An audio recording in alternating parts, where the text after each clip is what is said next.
Welcome to Podcast Awesome, where we chat about icons, design, tech, business, and nerdery with members of the Font Awesome team.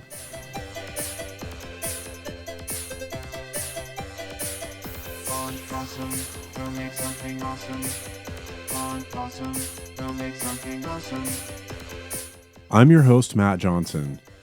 In this podcast, Font Awesome co-founder Travis Chase and I chat with senior icon designer Jory Rafael about some of the highlights of Font Awesome 6. We also reveal how Travis flexed his boss muscles to get a special category of icons completed. Font Awesome, go make something awesome. Font Awesome, go make something awesome. Font Awesome has been unleashed upon the world. It is definitely awesomer than Font Awesome 5. So Jory, Wait, tell me a little... Hold up. You just said Font Awesome has been unleashed upon the world. Yeah. I think you meant to say Font Awesome 6. Yes, has been unleashed that's what I upon the meant. world. That's what I meant. Font Awesome 6, it's better than 5, and it's been unleashed upon the world. So my question to you, Jory, is why is Font Awesome 6 awesomer than 5? What did we build in Font Awesome 6? Well, okay, so when I joined the Font Awesome team, I was probably one of the first kind of more specialized roles. So I came on as an icon designer primarily, and up until then, Dave had been making all of the icons, but he had also been running the company and working with the rest of the team on building out the website and the technology and all that. So there was a kind of natural, split attention. And so Font Awesome 5 is great, and we did a lot of really fun things with it. We released the new duotone style and the light style with Font Awesome 5, but 6, with me coming on board, really gave us the opportunity to kind of look at everything holistically and take what had worked with 5 as this kind of massive set and refine it, set some rules. The first time, 5 was like a combo of Dave and me as far as the icon styles went. And so with 6, I was able to look at it all and kind of start fresh in some regards and build upon it, throw out some of the things that didn't work so well, but really make the design kind of as good as we could make it. Part of that work was rebuilding all of the icons. Like, what does that mean when you rebuild all of the icons from scratch?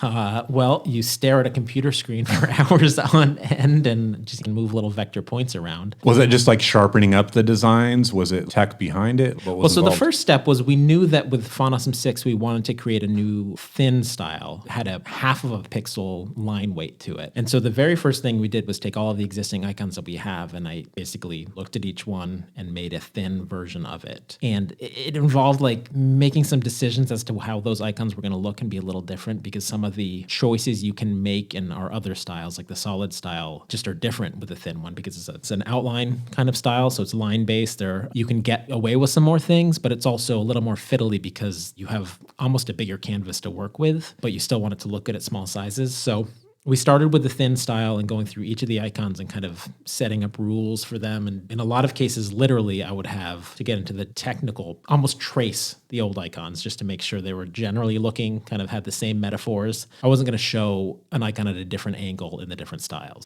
I don't know, as an example, like if our cat icon, you're seeing the cat's face and like the view of its body, we're going to do that same kind of angle and view for the thin icons. It just took a lot of time to do it all.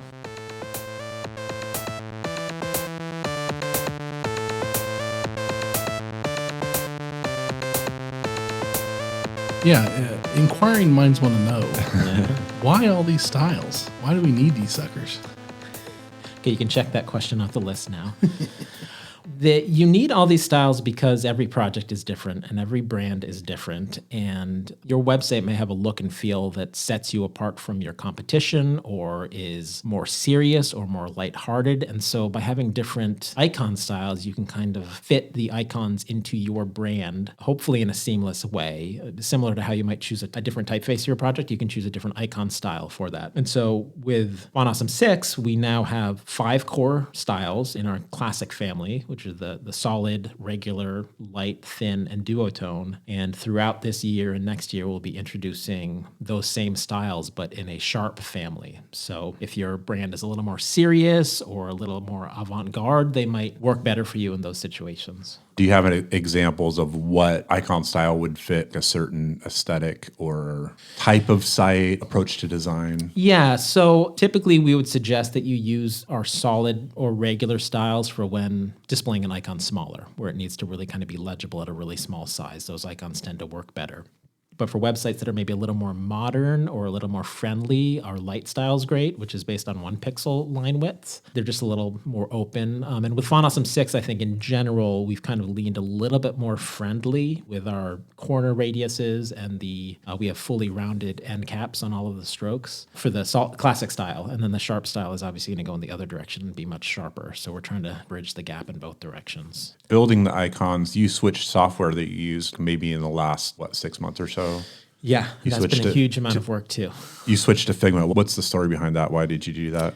Well, so the core of it was traditionally all of my icons were designed in Illustrator, very powerful vector editing software. And as we were thinking about building out Sharp, there are just some features of Illustrator that meant I was going to have to redraw a lot of things for not a lot of gain. I think that I'm not saying that super well, but we recently made the decision to switch to Figma for all of our icon design. And the reason for that is that when I design an icon in Figma, it remains editable. So has this feature called Boolean groups, which basically takes all the elements you're going to create your icon out of, and you can join them together into a shape, for lack of a better term, and export an SVG, which is kind of the core of what we end up uploading into our build system to build all of our fonts and whatnot. So in Figma, I can keep that editable and then allows me to make changes. So I can design one icon and we can make the corners sharp or keep them rounded from the same source, and then export that into the source of truth that we use for our build system. Whereas in Illustrator, to get to that final step, you have to kind of flatten everything, and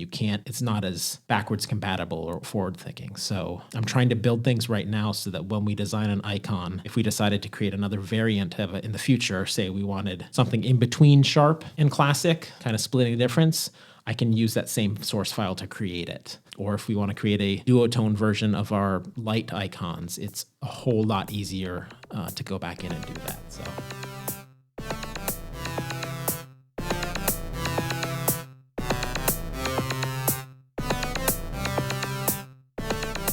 I have a question for you. I've got an answer. It's not going to be. Oh, we'll see. We'll see, Jory. Yeah. Why icons? What is it about them that you enjoy so much? Oh boy, how long do you have? Why do I like icons? Because they make the complex simple.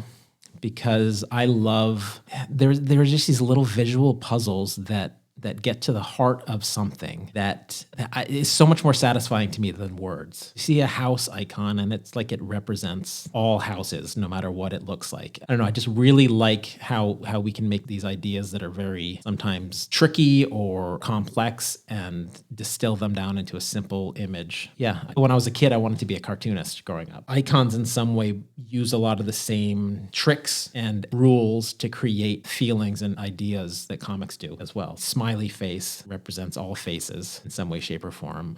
And with that, with 6.1, we released some humanitarian icons.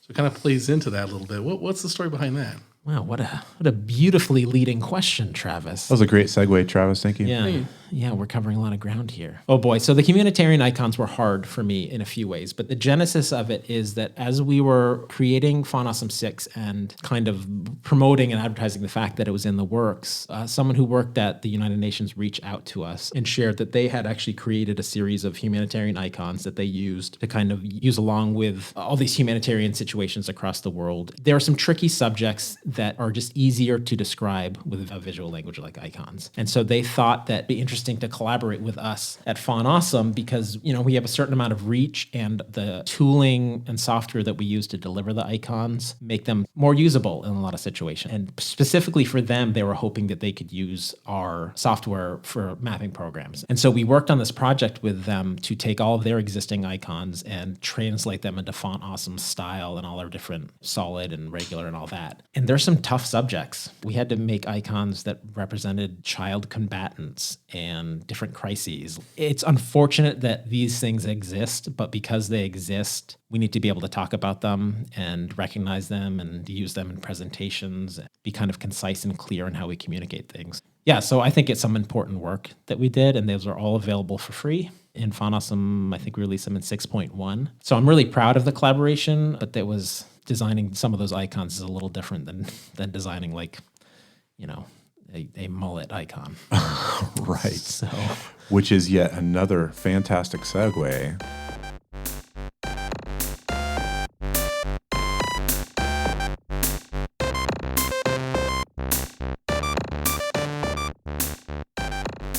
We're always looking for a reason or opportunity to nerd out and do stuff that is just pleasing to us to put something out in the world. It's just funny. yeah. So were there icon sets or particular icons that kind of stand out to you from what you built into E6? Nope, they're all my babies. I love them all equally. We don't play favorites here. Exactly. I don't know. What are some of the fun ones? Do you have any favorites, Travis? Tabletop gaming are some very close to my heart as I abuse my power to get those made and put into the set. You withheld a paycheck, I think. I don't think that's true. Maybe I threatened, just slightly threatened the paycheck. One of my favorites is the coffee. Being just a big coffee nerd, just love putting that everywhere. I love some of the little references to nerd things that we like our business time icons or our poo storm. Dumpster fire icons. I think those are quite fun. And even recently we had complete breakdown and an investigation into the mullet icon, which was quite great. Oh, we had to go into depth on that. I mean, why wouldn't you? It's iconic. Well, the funny thing is that I think that some of the icons that get most of the attention, and by that I mean people will tweet about them or write in about them and say that they need to find a way to use with such and such icon in a project, are quite often the ones that we included just for fun. Right. And you need a magnifying glass icon. That's important. A lot of websites need that. You need your social icons. You do. You need your social. You need all sorts of things. But with that, part of the core of Fonawesome is to have fun with things. It makes it so much more interesting to include an icon like the poo storm icon. That was a joke. I was designing a set of weather icons, and a cloud icon has some very similar curves to an icon of poop. And I was designing a cloud icon, and it had a little lightning bolt, and so I just took the poop icon and added a lightning bolt, and it's resonated with a lot more people than I thought it would. So those are the ones that bring me joy, and they're just fun to add. And why not? Why not? And so this would be a challenge to all the listeners that they would find ways to use the dumpster fire and poo storm icons. Make it happen, people. Let's figure out a way to make this happen.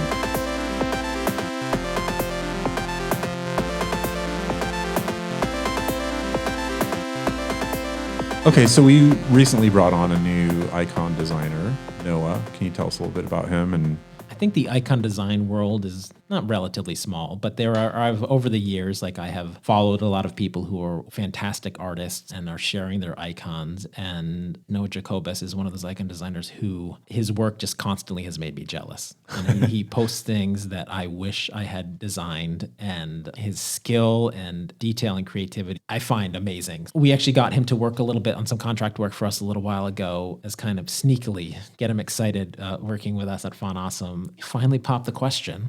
And he is here working with us, and I'm so excited because he's a better icon designer than I am. And so that means that our stuff is just going to get better, and it also means that I can focus on some other things as well. At Fonawesome, I'm not alone on the icon design front as well, and we have all sorts of fun ideas and kind of cool ways to improve Fonawesome, to add new styles, and to do smaller one-off sets and stuff like that. That is going to be a whole lot easier with someone of his caliber and talent on the team.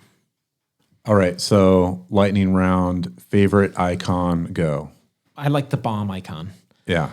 The bomb used to show up on the classic Macs as a system error had happened, and That was Susan Kerr? yeah, Susan Kerr designed the original one there, and she was a huge inspiration for me. And I just remember when I was younger being on the computer and those would pop up, and that one in particular, maybe because you couldn't do anything else on the computer, so it was front and center focus. I just latched onto that particular icon as like, oh, that's a really interesting use case. And your computer wasn't going to explode, obviously, or I hope it, maybe at the time I didn't know, but it took something that was kind of a serious thing and made it added a little levity to it. Her bomb icon is probably better than my bomb icon. That's why the bomb icon is kind of holds a special place in my heart. Right.